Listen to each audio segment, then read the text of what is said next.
మీ జీఐఈటీ ఇప్పుడు జీజేయుగా మారింది. 2000కు పైగా ప్లేస్మెంట్స్, ఐపీఎం, కేపీఎంజీ వంటి సంస్థలతో ఇంటిగ్రేటెడ్ కోర్సులు. యూపీఎస్సీ కోచింగ్, అడ్మిషన్లు ఓపెన్.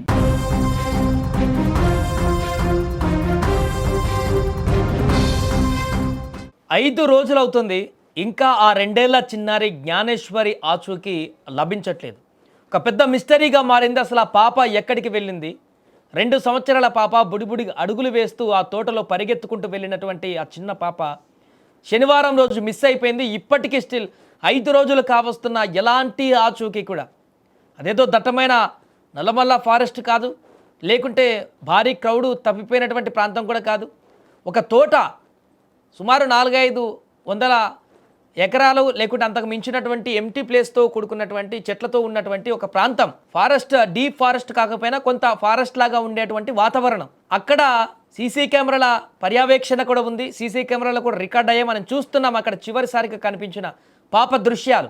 అక్కడ నడుచుకుంటూ బుడిబుడి అడుగులు వేసుకుంటూ తన తండ్రి వెనకాల పరుగులు పెట్టినటువంటి ఆ పాప ఒక్కసారిగా అక్కడ మాయమైపోయింది. అప్పటి నుంచి వెతుకుతున్నా, ఇంకా దొరకట్లేదు.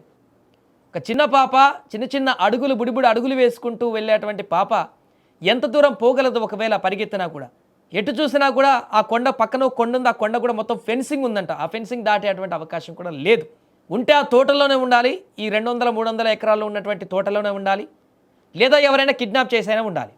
తోటను 5 రోజులుగా 100 మంది పోలీసులు, 100 మంది స్థానికులు, అక్కడ గ్రామస్తులు ఎంత వెతికినా, అణువణువు గాలించినా ఎక్కడ ఆచూకీ లభించట్లేదు.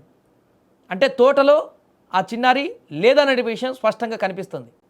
రెండవది, కిడ్నాప్ చేశాను ఉండాలి. కిడ్నాప్ చేసినటువంటి వ్యక్తులు ఎవరైనా బయటికి తీసుకువెళ్ళని ఉండాలి. లేదంటే ఇంకొక దారుణమైనటువంటి అనుమానం కూడా కలుగుతుంది. దానికి సంబంధించి ఏం జరిగిందో చూద్దాం. కానీ ప్రస్తుతానికి పోలీసులు రంగంలోకి దిగారు. 4-5 రోజుల నుంచి విస్తృతంగా అన్ని రకాల ప్రయత్నాలు చేస్తున్నారు. డ్రోన్ కెమెరాలు పెట్టారు, ఫ్లయింగ్ కెమెరాలు పెట్టేశారు. రకరకాల సాంకేతికలన్నీ ఉపయోగించి పాప అడ్రస్ ఎక్కడుందని వెతకడం ప్రారంభించారు. డాగ్ స్క్వాడ్ని కూడా తీసుకురావడం జరిగింది. తాజాగా ఇప్పుడు మన స్క్రీన్ మీద చూస్తున్నాం. ఆ చిన్న పాప దుస్తువులు ఏదైతే ఉన్నాయో, చిన్న గౌన్ ఏదైతే ఉంటుందో ఇంట్లో, ఆ గౌన్ని ఈ యొక్క పోలీసు జాగిలాలకి స్మెల్ చూపిస్తూ, పాప వాడినటువంటి వస్తువుల స్మెల్ పసిగట్టేలాగా ఆ కుక్కకు, ఆ యొక్క శునకానికి, పోలీస్ శునకానికి ట్రైన్ చేస్తూ, ఆ పాప ఆనవాళ్ళు ఈ యొక్క తోటలో ఎక్కడైనా ఉన్నాయా అని చెప్పేసి ఆ యొక్క డాగ్స్ని వదిలేటువంటి ప్రయత్నం చేస్తున్నారు. ఇప్పుడు ఆ డాగ్స్ ద్వారా ఆ పాప ఆచూకీ కనిపెట్టడానికి పోలీసులు ప్రయత్నాలు చేస్తున్నారు. ఎందుకంటే అణువణువు ఎంత వెతికినా కూడా పోలీసులకి ఎక్కడ కూడా ఆచూకీ లభించలేదు. కాబట్టి శునకాలకు వాటికి వాసన పసిగట్టేటువంటి శక్తి చాలా ఎక్కువగా ఉంటుంది. కాబట్టి ముఖ్యంగా ఇలాంటి ట్రైన్డ్ డాగ్స్కి, పోలీసు ట్రైన్డ్ డాగ్స్కి ఖచ్చితంగా అక్యురేస్ తోటి అవి ఎంత దూరంలో ఉన్నా, ఎక్కడున్నా కూడా స్మెల్ చూసి పసిగట్టగలవు. కాబట్టి ఆ పాప గౌన్ తోటి ఆ గౌన్ని ఆ యొక్క డాగ్కి స్మెల్ చూపించి, ఆ డాగ్ని ఆ యొక్క తోటలో పాప ఎక్కడైతే గల్లంత అయిందో ఆ ప్రదేశం నుంచి మొత్తం తోటలో ఆ యొక్క డాగ్స్ని వదిలిపెట్టి అది ఎక్కడికి తీసుకువెళ్తుందో దాని వెనక ఇప్పుడు పోలీసులు పరిగెడుతూ ఆనవాళ్ళని గుర్తించడానికి, పాప ఎక్కడ ఉందో అనేటువంటి ఆ ప్రాంతాల, అనుమానాస్పద ప్రాంతాలని కనిపెట్టడానికి ఇప్పుడు పోలీసులు సరికొత్త ప్లాన్ని రూపొందించారు. ఇప్పుడు ఆ రకంగా అక్కడ సెర్చ్ కొనసాగుతుంది. ప్రస్తుతానికి పోలీసు జాగిలాలతో విస్తృతంగా ఈ యొక్క గాలింపు చర్యలు కొనసాగిస్తున్నారు. 5వ రోజుకు చేరుకున్న ఇంకా పాప ఆచూకీ లభించకపోవడంతో తల్లిదండ్రుల యొక్క బాధ అయితే వర్ణనాతీతంగా మారింది. ఎందుకంటే చిన్నారి 2 సంవత్సరాల పాప, మనం స్క్రీన్ మీద చూస్తున్నాం, బుడిబుడి అడుగులు వేసుకునేటువంటి పాప. ఒక పూట పాలు తాగకపోతేనే అల్లాడిపోయేటువంటి వయసు వాళ్ళది. ఒక పూట కడుపులో ఏమీ పడకపోతే తల్లడిల్లిపోయేటువంటి పరిస్థితి. అలాంటిది 5 రోజుల నుంచి ఆ పాప ఎక్కడుంది, ఎలా ఉంది, ఏమైనా తింటుందా లేదా అనేటువంటి ఆందోళనే ఇప్పుడు ఆ తల్లిదండ్రులను కుమిలిపోయేలా చేస్తుంది.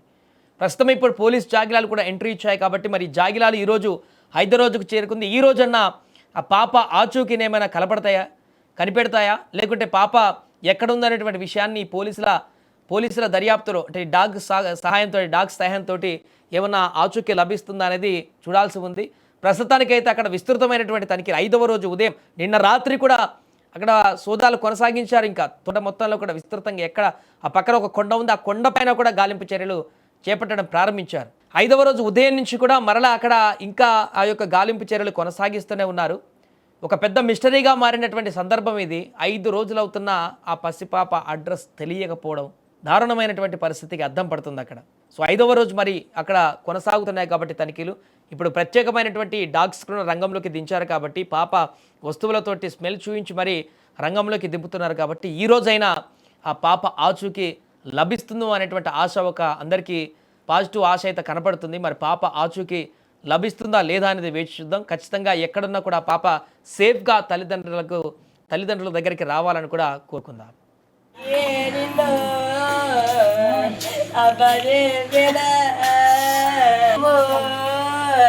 పెద్ద పెద్దలకు నీకోసం గనము కబడి గుండిగో కబడి రయము